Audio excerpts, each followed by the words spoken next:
1980 million.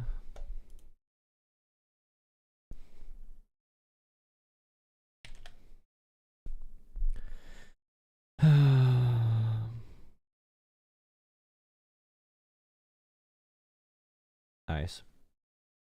Nice, dude. This is so cool.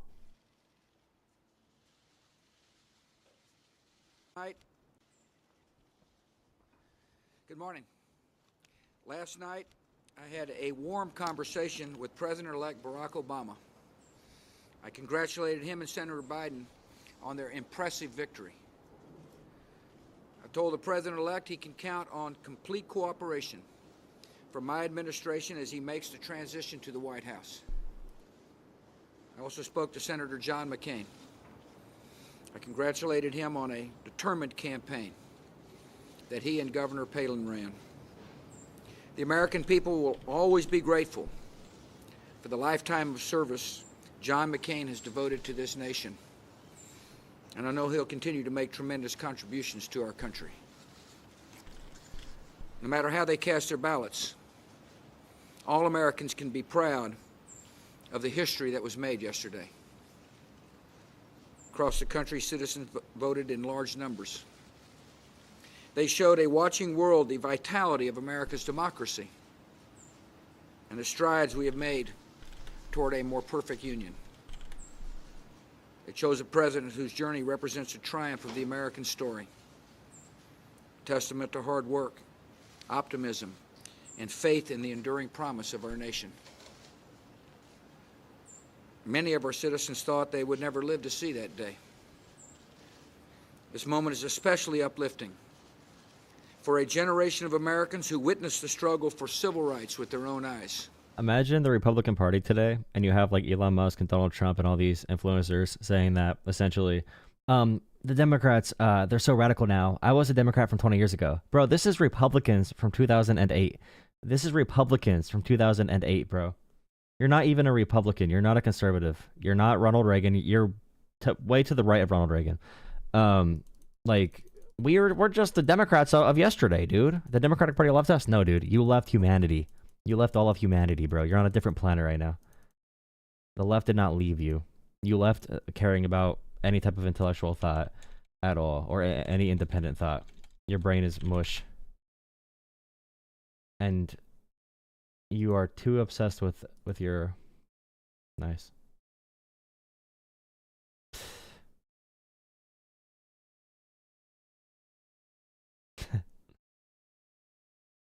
Oh.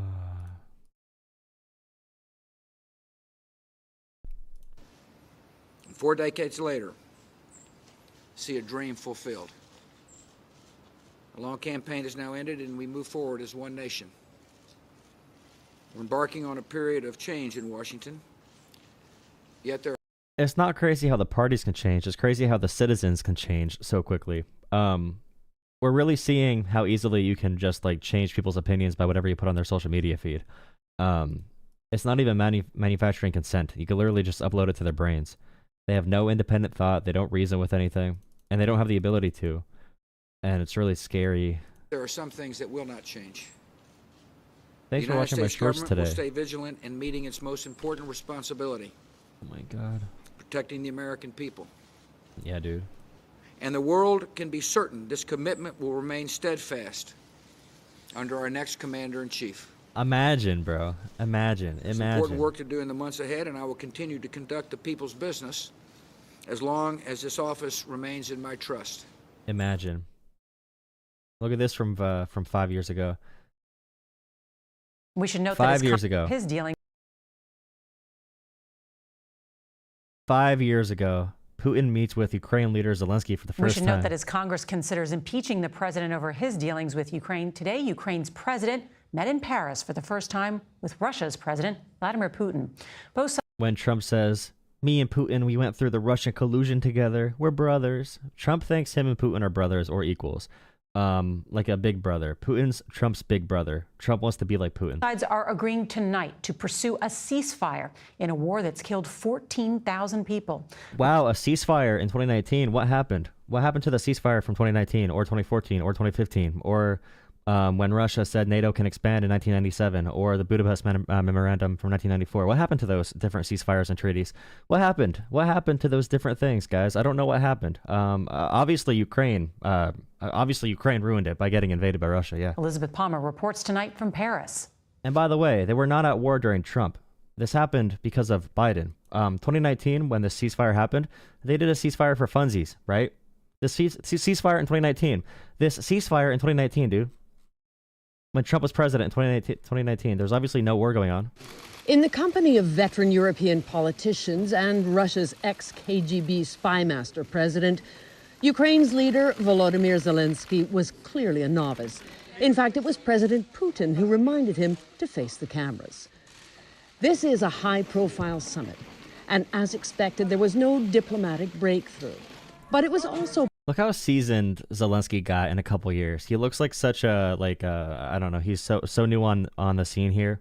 He does look very fresh, as in unexperienced or inexperienced. Political theater. Everyone watching to see if Zelenskyy would blink in the face of Russian pressure. He gave the two Relations have been poisonous since Russia seized the Ukrainian territory of Crimea in 2014 and then sent weapons to Ukrainian separatists. The U.S. sided with Kiev against Moscow and sent military aid to the Ukrainian army, the very aid that's now central in the impeachment hearings. Ultimately, the Kremlin wants to expand its influence in Ukraine, but crowds of angry Ukrainians have made it crystal clear they won't have it. President Zelenskyy came... Imagine if Trump supporters gave 2 seconds of their day to look into these important topics, to know anything about the world at all. Imagine if they understood any of this, to any extent, without just like believing everything their daddy tells them. It's really easy to find this information. It's very easy to find it, but they don't look. They don't look, they don't try, they don't care. They just are spoon-fed information and they believe it without any critical thought or independent thinking at all. They don't know about the history behind any of this. Thank you for becoming a supporter again, Corey. But yeah, it's just so frustrating to hear people have such strong opinions with nothing to back it up. It's so annoying. Like, this shit does matter, believe it or not.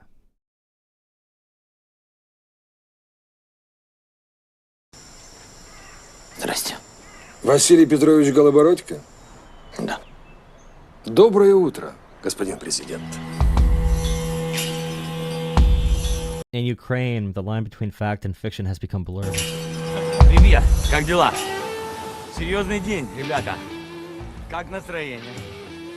Класс?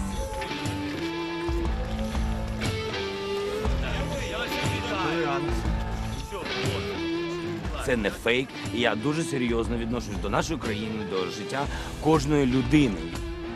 So he won off the comedian wave. He won off the actor wave when Zelenskyy won.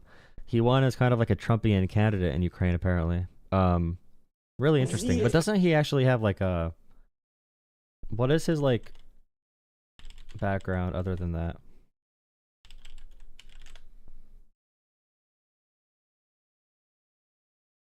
He has a degree in economics.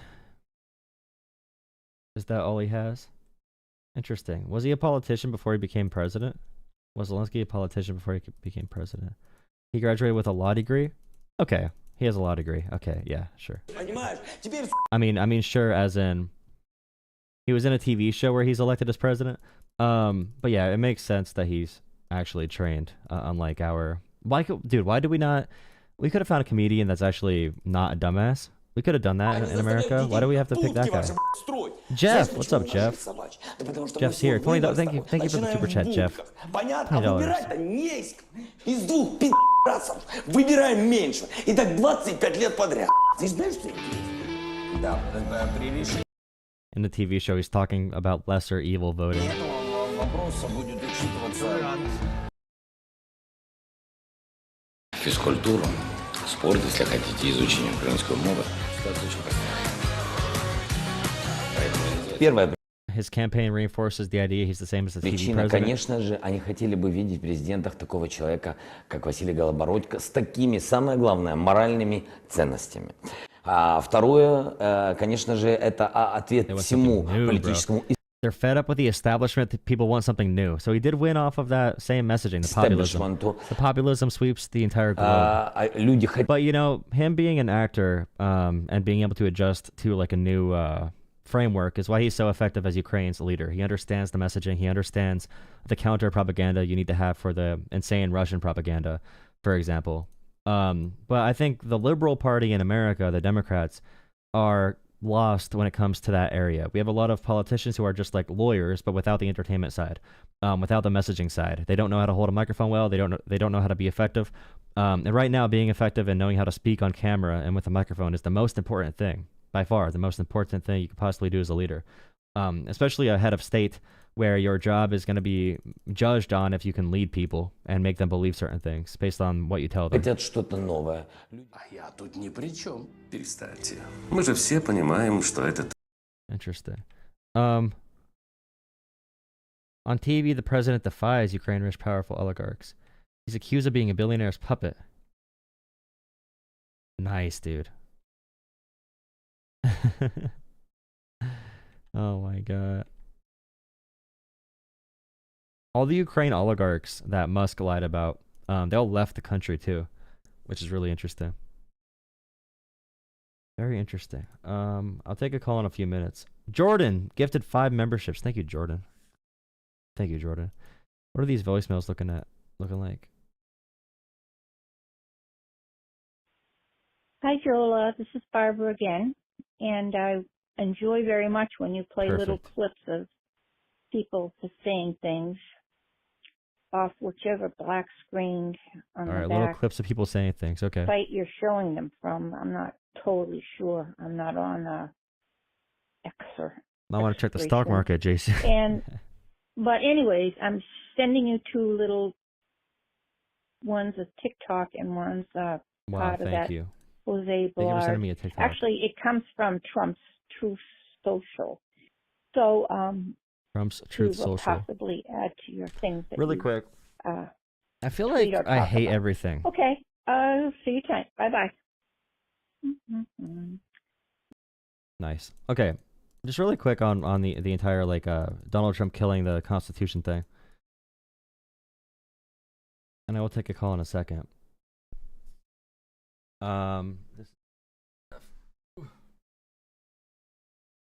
So I've said this for a while, but the right wing in America, Donald Trump and his movement, they don't care about the Constitution. They don't care about laws. They care about power, domination fantasies. They want to control people. And right now with this student from Colombia or this person that's been detained, if you are okay with what's happening right now, all I'm hearing from Trump supporters is, I don't like this person. I consider the speech bad. So it's okay that they violated the 4th, 5th, and 1st Amendments. It's okay if you violate their amendments if I personally say it's bad, you know? And people will say the Democrats, for example, cut down on freedom of speech.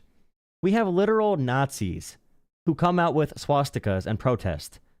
They go out to black communities and shove their dumbass swastikas straight from 4chan in their faces. And liberals provide legal protection, and free speech advocates provide legal protection to these individuals on the basis of the First Amendment. Let alone arresting someone, having no warrant, not saying a reason for the arrest, taking a person away from his 8-month pregnant wife, putting him in a facility in Louisiana, like 10 states away from New York, purposely shopping for a judge that is very I'll say non-citizen, shopping for that judge when you could have sent a letter to this person saying, hey, if there's issues with the green card, we want to look into this more. Here's your court date. Going and ripping this person out of their home.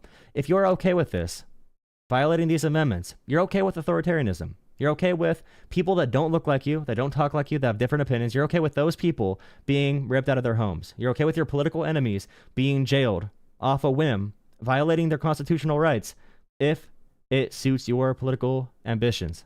You are okay with it. And I love hearing these free speech warriors on the right wing shut up when it comes to this topic. It doesn't matter if you like the person. It doesn't matter if you like what they talk about or like what they stand for. You only have freedom in America if we all afford these rights to other people. In order to arrest someone, and the White House today put up a picture of him And this is insane. Like, this is actually how you get people killed on a mass level for political reasons. And people don't care. People just don't really care, which is kind of how it happens. It's okay. Nice, dude. Okay, so this right here. The White House putting up a picture saying this is the first arrest of many to come. We know there are more students at Columbia and other universities across the country who have engaged in pro-terrorist, anti-Semitic, and anti-American activity, and the Trump admin will not tolerate it. This is the quote from the entire post Trump put up. They decided to repost here, okay? If you do pro-terrorist, anti-Semitic, and anti-American, what does anti-American mean? Anti-American can mean almost anything to them. And this person with no due process, with no cause for arrest, with no warrant presented, is now being posted by the White House saying, let activities aligned to Hamas, a designated terrorist organization. You would think there would be any evidence produced at all. There would be any cause produced at all.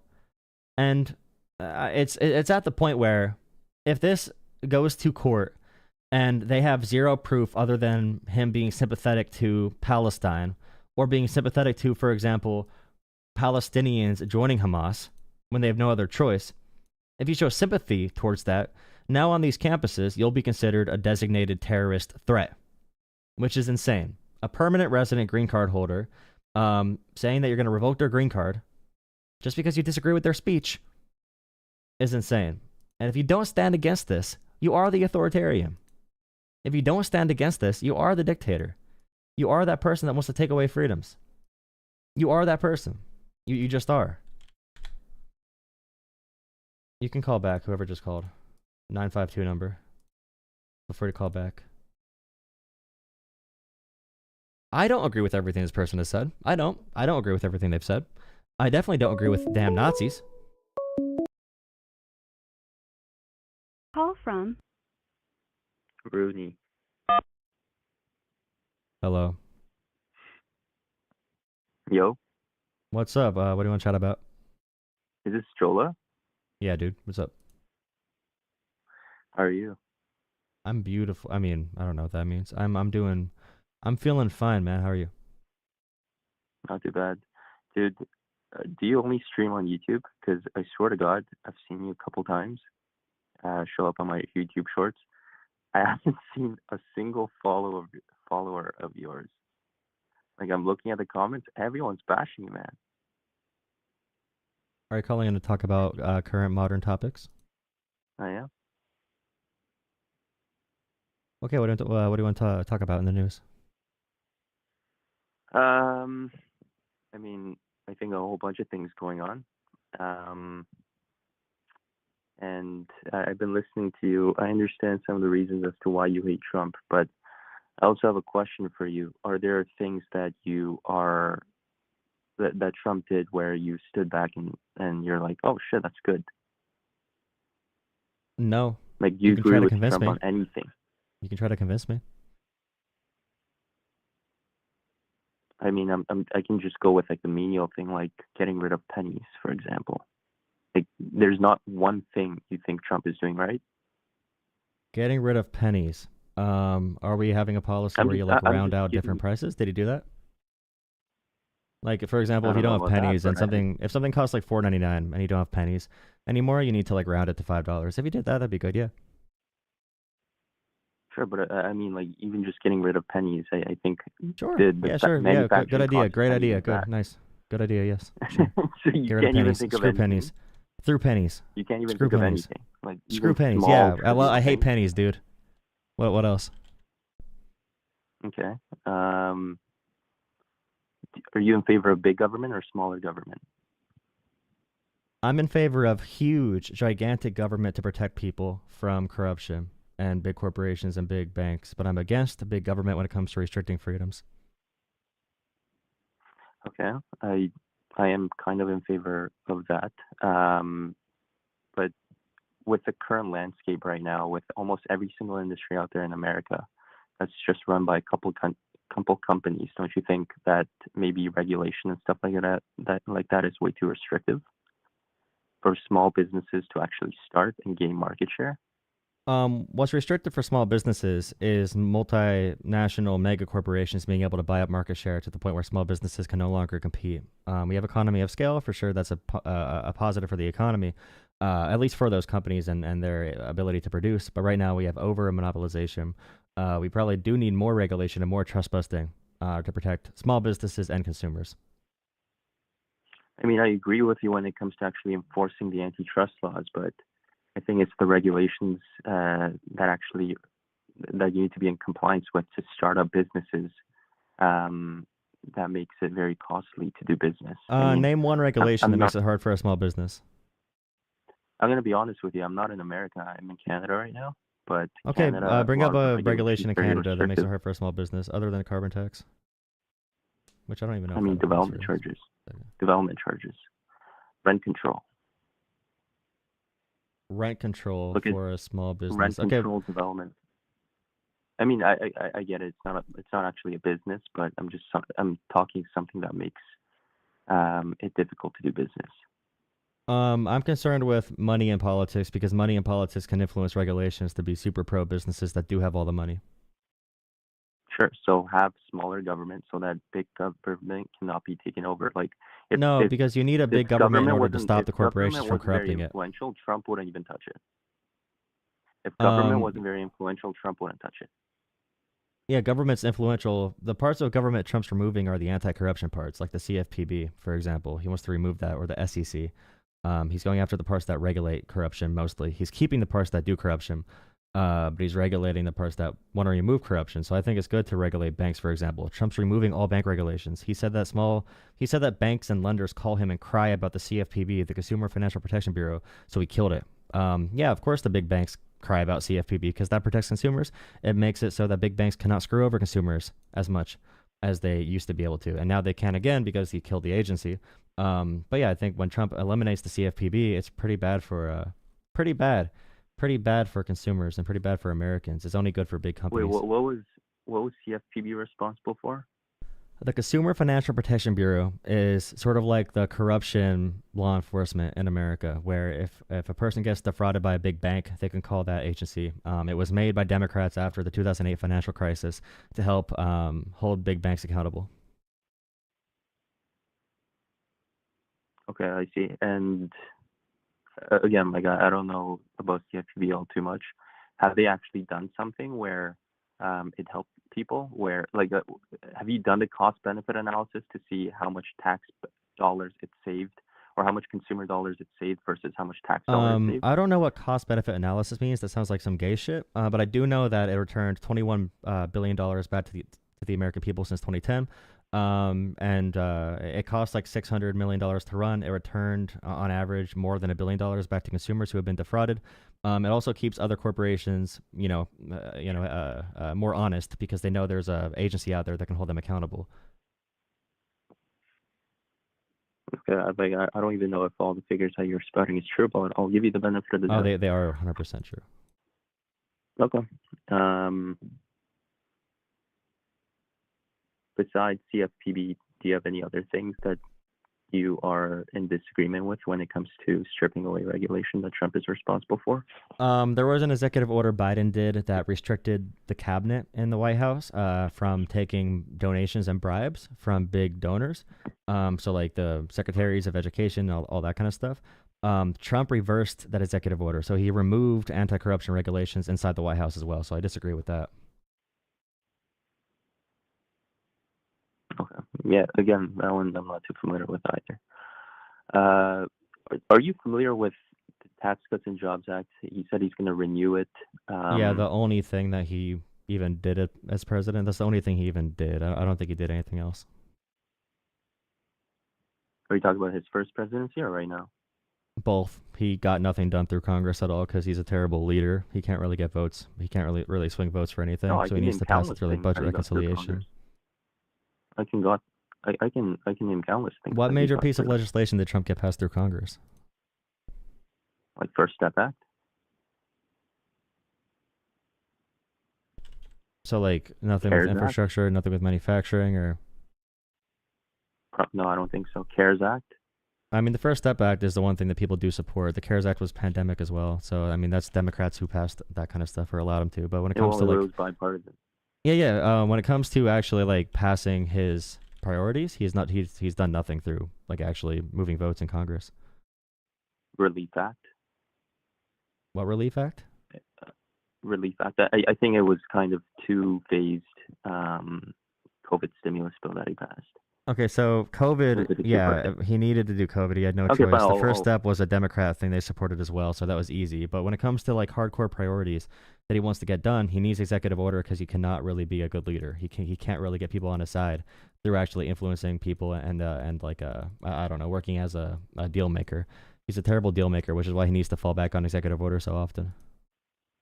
It was in USMCA. I'm not sure if Congress was involved, but didn't he negotiate that and replace NAFTA? Well, Trump said our current trade deal with Canada and Mexico is the worst trade deal he's ever seen, and he doesn't really know who signed it because it's so stupid. So, I mean, he called his own trade deal really stupid, so we can't really talk about that. Wait, sorry, when you said that trade deal, was he referring to NAFTA or USMCA? He said our trade deal with Canada and Mexico sucks. He might be too stupid to know what the USMCA is, but... I mean, he did say that the current trade deal sucks. Yeah, I know. I know. That's why it's even worse because he's the one that put it in place. He's like, what kind of shitty president put this trade deal in? And it's like, Trump, you did this. Like, why are you complaining about it? But yeah, he hates his own trade deal, so it's pretty bad, I guess. No, you never said that. You never disparaged Trump. his own trade Trump deal. says he literally is tariffing Canada because he's mad about trade with Canada. I know it's a horrible thing that he's doing, and I completely disagree with it because I think it's going to be disastrous. Yeah, but one of his countries. reasons is he's mad about the trade deficit with Canada, which is one of the dumbest things to ever say in the world. But I agree. Look, I am completely not on par with his tariff policies and his trade war policies. But you know, like when I'm assessing a politician, I just go on a policy by policy basis, rather than just saying Trump bad. Or Kamala bad, Kamala good, shit like that. So tariff-wise, I think it's disastrous. Other things, you know, like Tax Cuts and Jobs Act, I think it was a good thing. The TCGA showed no growth for the American economy. We actually had slower growth after he passed it and increased our deficit for no reason during a pretty positive growth period. We just kind of continued the growth after Obama. So we did take higher deficits because of that, and most of the benefits went to top earners. The wages did not really increase as a result of it. It just like went along the normal trajectory. So I mean, you could say that's the best thing he did, but it still didn't really do much except add to our national debt. Well, I kind of disagree because I think the revenue still increased, right? Even after he passed it. Yeah, the revenue increased because the top 1% had more of the money in America, so of course it was going to increase. If you look at 2014 to 2016, before TCJA, you can see the government revenue decreasing. Yeah, and George Bush in 2008 had a better economy when it comes to total revenue than Ronald Reagan. So I mean, that means George Bush is better, right? Or is it just because the economy grows over time? No, well, you're saying that Tax Cuts and Jobs Act added to the deficits. What I'm telling you is it added to the deficits. Yeah, we spent more money than we brought in. Yeah. Tax Cuts and Jobs Act, you gotta look at that in isolation. Tax Cuts and Jobs Act are only impact the revenue that you bring in. Spending. The TCGA increased our deficit. It increased our deficit. No, it didn't. I don't know what Democratic talking point you're saying, but it didn't increase the deficits. Okay, so when I look up the graph, when I look up the graph of the deficit from our Federal Reserve, okay, because of Trump's bill, because the tax cuts cut more in taxes than we brought in more revenue. So we had more tax cuts than we had an increase in revenue. Therefore, if we spend money on tax cuts, we bring in a little bit more revenue. We did a lot of tax cuts, and that means we gave more in tax cuts than we brought in revenue. So like that means our debt actually got higher because we're bringing in more revenue for sure because the economy is still growing. It was still going to grow. But we also cut taxes by more than the increase in revenue. Are you familiar with Laffer curve? The Laffer curve is a concept of a plan. Okay, we have actual data on what happened to the national deficit under Donald Trump. No, what I'm telling you is it's difficult to speculate what the actual impact of the tax cuts was, or the tax cuts was, because if you can't just say you lowered or you slashed a tax cut. I'm just going to give you a very simple example. Let's say tomorrow we increase the tax rate to 100%, corporate tax rates. Do you think you're going to bring in all that GDP, the government will be able to collect all the profits from corporations? No, right? To actually speculate how much deficit or how much cost you're going to have as a result of tax cuts, it's stupid to actually speculate or forecast.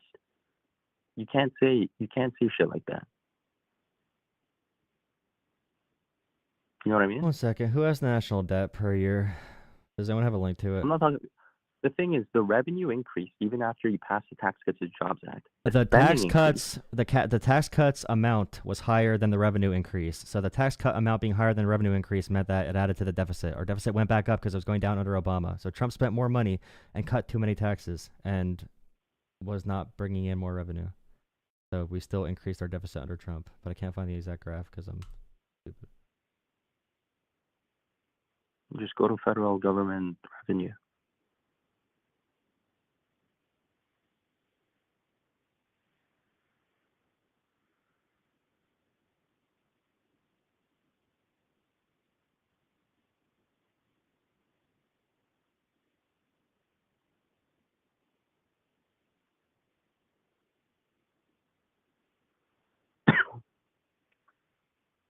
Come on, Cam.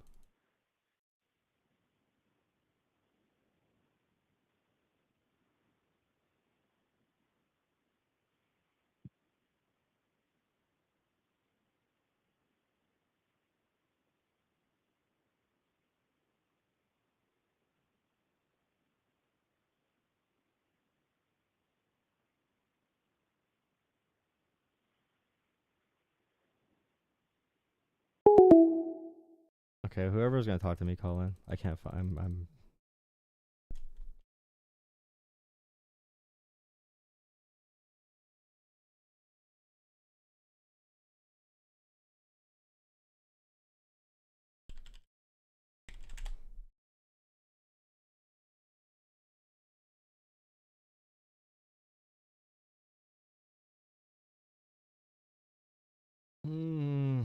Why am I getting all graphs? Dude, I'm actually gonna rage, bro. I'm getting all graphs that are up until 2016. I don't know why I can't find the data from right now.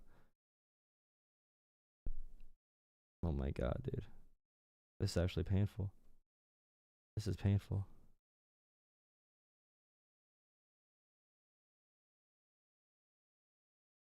Why are these articles from 2015? I think I'm on an old version of Windows or something.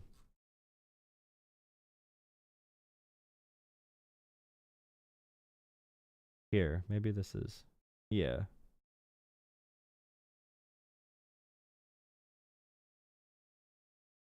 I found a article with the actual numbers. Now my computer won't X things out. There you go. Hello. Yo, what's up, Jolah? Nothing much. How are you? I'm doing all right. So I've got a couple of corrections from Friday. Okay. Number nice. one, it was I know we were talking about I said originally it was United Healthcare that was lowering the anesthesia time for to match with Medicare, Medicaid. It was actually Blue Cross Blue Shield that was doing that. And I found out that they were going based off of the Centers for Medicare and Medicaid Services, so not just Medicare, but Medicaid's guidelines on anesthesia. We also talked about Medicare being revoked by Trump via executive order. Can I ask where you got that bit of information? I didn't say that. I said in the Republican budget, Medicaid is going to be cut by a few $100 billion, but Medicare they didn't get to yet. I'm not sure what I said about the Trump executive order thing, or if you misheard me or something. No, I don't think I misheard because I wrote it down. And well, I never said Trump had an executive order cutting Medicare.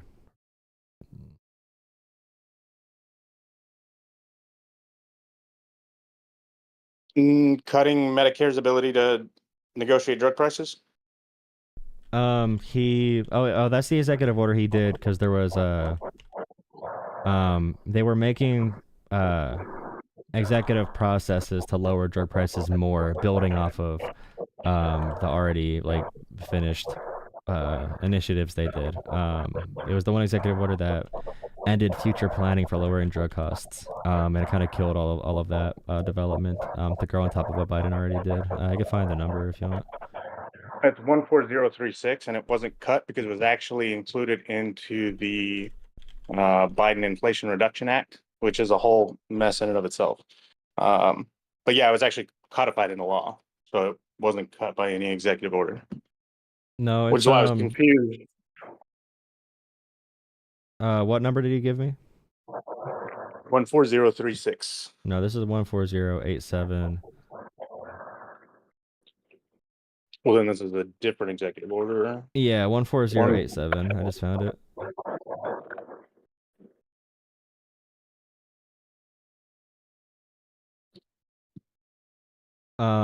And the directive was for the Department of Health and Human Services to develop and test new models to lower drug costs through the Center for Medicaid and Medicare. This has been withdrawn, and the department was shut down. Yeah, and you have to give new models to Medicare and Medicaid to help lower prescription drug costs. So they look at it differently, and they can talk about future negotiations.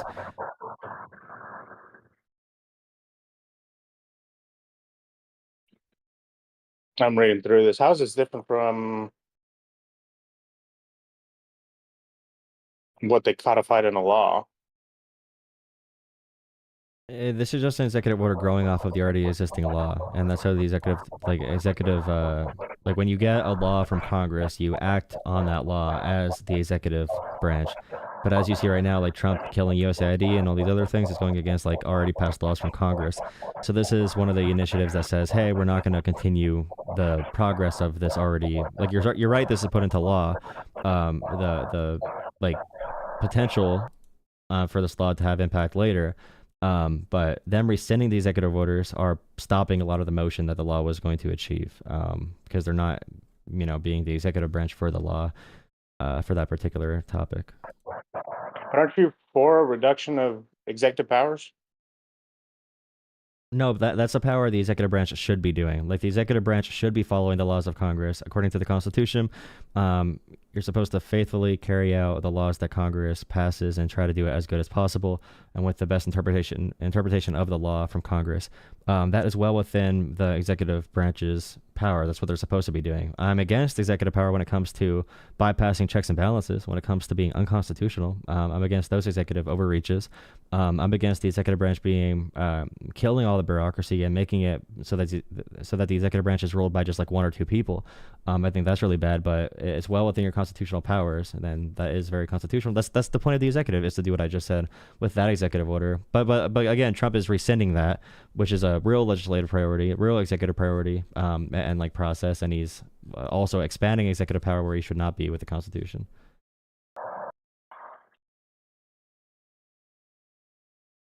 So I'm still trying to figure out where the difference is between this executive order and what Congress can still do through the existing law exist. Congress passes a law, you know what I mean? Though, like the executive branch needs to operate off of the law and do something with it. Right, I understand that. So he's killing it. Like the executive order kills a task force or an initiative that was working with that law, and it's halting the progress of that law being implemented to lower drug costs. But how is it halting the progress of the law if Congress can still continue the work on enact the building onto the law or utilizing the law in a way that is in line with what this executive order said? Congress makes the laws. Right. No, look, I understand that Biden... Congress doesn't do the law. The executive branch does the law. They carry out the law. They execute the law. That's why there's bureaucracy. That's why there's different federal agencies. That's why there's federal agencies, because we made those federal agencies so that we can have the executive branch do these functions that are very complicated in a really big country. So yeah, I mean, what you're saying right now about expanding Congress doing things with the law, they can't do anything with the law. They do the law. The executive branch needs to carry it out. If the executive branch refuses to carry out the law, then the law is not going to be done the fruition. No, what I'm saying is why can't they? Why is the rescinding of this executive order the end all be all for progress within what this? And I'm reading it, and honestly, I don't see that much of a difference between 14036, which was codified, and then this. I'm not saying a huge difference here. I'm seeing directives, right? But I don't. Yeah. The big issue is it needs to. Yes, it's codified. We're not talking about making laws. We're talking about the executive branch doing something with the law. So the executive branch, if they're going to stop the progress that's going off the law, what are they doing to restore this ability for them to like do drug costs, to make drug costs go down a little bit, man. Like if you're getting frustrated, I understand. Like I'm trying to learn. Okay, so Congress passes law. Congress codifies laws. Executive branch makes priorities and initiatives based off what the law allows them to do. If Trump's going to kill the executive branch's methods for carrying out the laws of Congress, the processes of lowering drug costs will not get continued because the Congress cannot do anything if the executive branch. On this one topic, so let's go ahead and let's just move on. No, I want you to understand it because I'm sick of Trump supporters calling and not understanding how the government works. So walk through your mental process again. Tone down a little bit, all right? If you're gonna say bring my tone down again, I'll talk to someone else. Okay, I'm not talking to you. Cool. Like these assholes will be like, "Oh, we should take we should not lower drug costs because I don't understand how the freaking government." Like, do research, look up anything about this. Just because you're too stupid to understand it.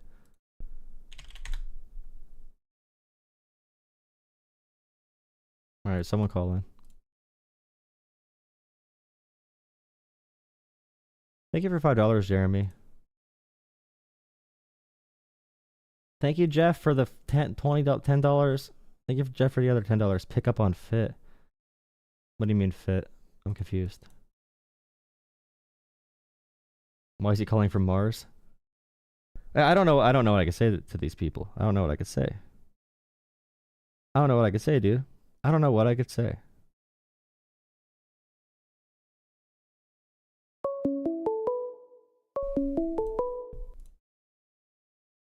Why would it like hurt the drug costs going down if like to accept, press if the executive branch is gonna like stop helping, if they're gonna stop doing the law, like what about codifying it? It's like, hello. Hello, hi, how are you? I'm pretty good. How are you?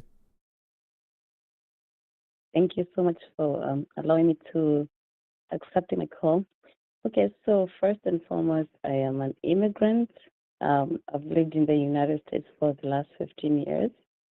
I am a nurse myself. I do what is called like MDS coordination, basically like how you're billing Medicare and Medicaid and all that kind of stuff. So I wanted to address a few issues, and also I have a business major, so I understand more about like a little bit, not more, I would say a little bit about the economy and stuff like that. So my number one issue is, I think the main question that I want to ask like all these people who are supporting Trump is, do you guys understand what is the meaning of tariffs? You know, the tax, the way you were arguing with the person who just left alive, like you're trying to explain to them and they don't understand what it means and stuff like that.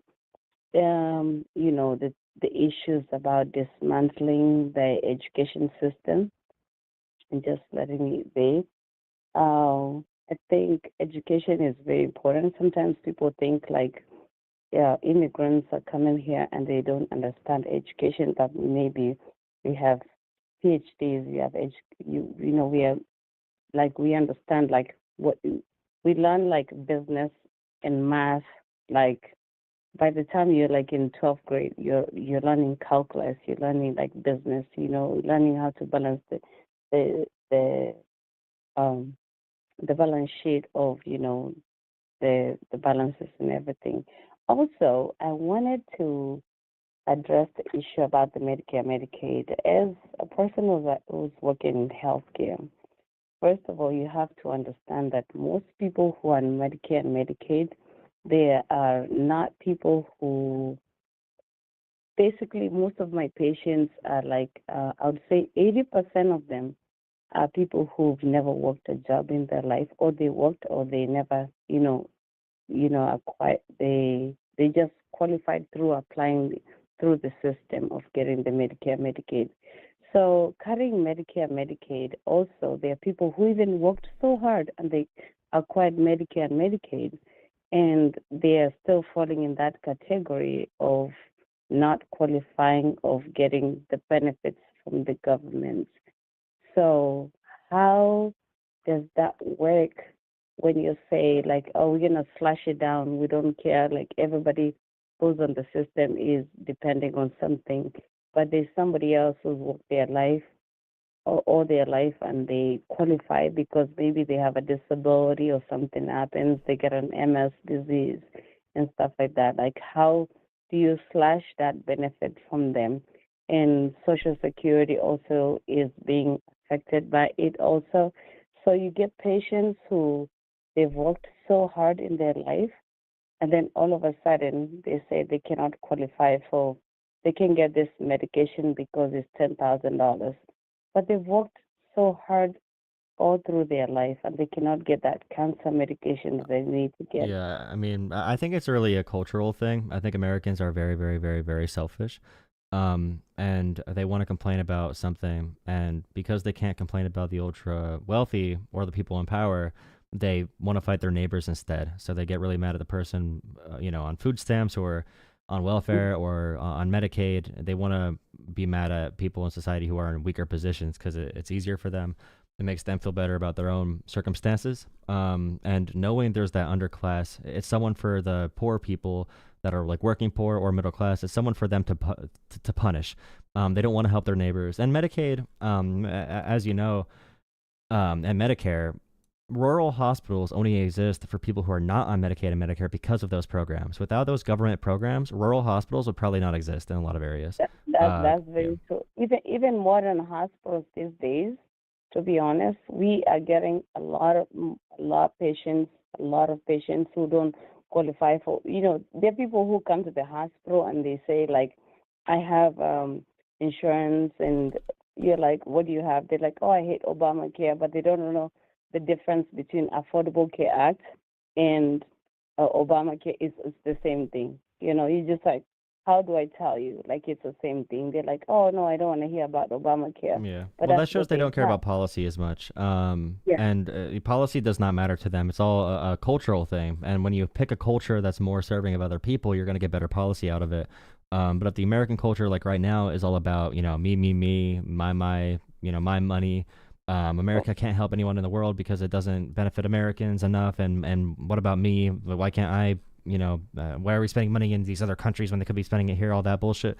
Like, they definitely lean into that because they're just mad and they're insecure themselves and they don't understand it. And even like during COVID and everything, it's really hard for them to think about the nuance of these policies or to think about the nuance of vaccines or COVID or the pandemic or anything. So it's easier for them to make up crazy conspiracy theories and to fight their neighbors rather than actually understanding the real facts about the situation. It's easy to make conspiracies. It's hard to know about nuance. Or it's easy to fight people. It's easy to be scared. And I'm gonna, I definitely want to let you finish on your point, and then I'm gonna go talk to some more really angry people. So I am like no, I'm not at work right now. I'll never call when I'm at work. So I live in Iowa. So most of the people that I have